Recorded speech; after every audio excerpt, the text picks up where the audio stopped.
গেল বছরের ৩ ডিসেম্বর দক্ষিণ কোরিয়ায় সামরিক আইন জারি করে দেশটির তৎকালীন প্রেসিডেন্ট ইয়ন সুক ইয়োল। বিরোধী দল এবং সাধারণ জনগণের তীব্র প্রতিবাদের মুখে ক্রমবর্ধমান অস্থিরতা এবং জাতীয় নিরাপত্তা হুমকির মুখে অজুহাতে জারি করা মার্শাল ল কয়েক ঘন্টার মধ্যে প্রত্যাহার করতে বাধ্য হন তিনি। নিজ দলের সদস্যদের সমালোচনার মুখেও পড়েন ইয়ন সুক ইয়োল। কয়েকদিনের মধ্যে সাবেক প্রেসিডেন্টের জারি করা সামরিক আইনকে অসাংবিধানিক বলে রায় দেয় দেশটির সুপ্রিম কোর্ট। পরবর্তীতে অভিশংসন ভোটে ক্ষমতাচ্যুত করা হয় তাকে। বহুল আলোচিত সামরিক আইন এমন এক জরুরি শাসন ব্যবস্থা যেখানে দেশের সমস্ত বেসামরিক কার্যকলাপের ওপর সামরিক কর্তৃত্ব চলে। সাংবিধানিক অধিকার স্থগিত, কারফিউ এবং চলাচলে বিধিনিষেধ, বেসামরিক নাগরিকদের জন্য সামরিক বিচার, আটক ক্ষমতা, মিডিয়া ও সমাবেশে বিধিনিষেধ সহ বিভিন্ন বিষয় সামরিক সিদ্ধান্তের ভিত্তিতে নির্ধারণ হয়।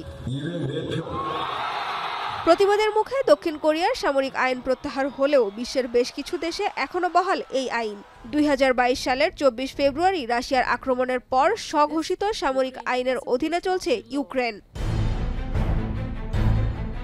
দেশটির এমন পরিস্থিতিকে জরুরি অবস্থা আখ্যা দিয়েছেন এশিয়া প্যাসিফিক ফাউন্ডেশন অফ কানাডার গবেষক ও কৌশল বিভাগের ভাইস প্রেসিডেন্ট, যেখানে সরকার বিশেষ ক্ষমতা সক্রিয় করে কারফিউ, সমাবেশে নিষেধাজ্ঞা বা বর্ধিত পুলিশিং এবং বিচার বিভাগ সহ এগুলোর দায়িত্ব সামরিক বাহিনীর হাতে দেয়।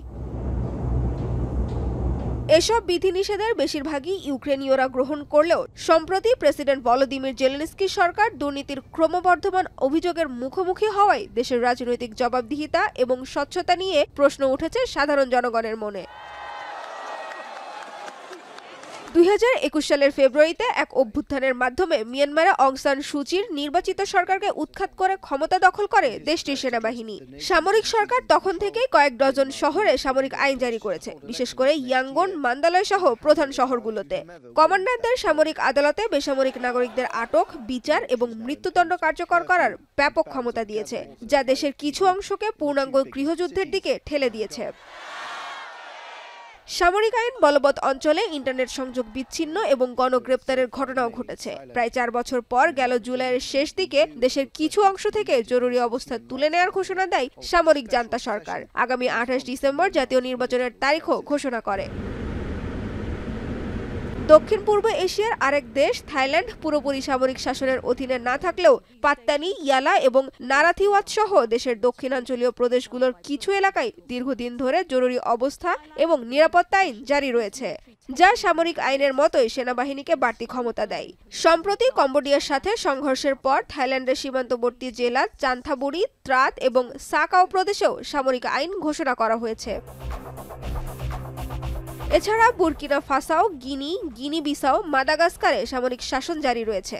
সাধারণত যুদ্ধ, গণ অস্থিরতা, সশস্ত্র বিদ্রোহ কিংবা জাতীয় স্থিতিশীলতার জন্য হুমকি এমন পরিস্থিতি সৃষ্টির শঙ্কা দেখা দিলেই কোনো দেশের সরকার সামরিক আইন জারি করে। তবে মানবাধিকার গোষ্ঠীগুলোর মতে প্রায়শই ভিন্নমত দমন, ক্ষমতা সুসংহত করতে বা গণতান্ত্রিক প্রক্রিয়াগুলোকে উপেক্ষা করতেই মার্শাল ল জারি করা হয়। সানজিদা ইসলাম তন্নি, এখন বিশ্ব।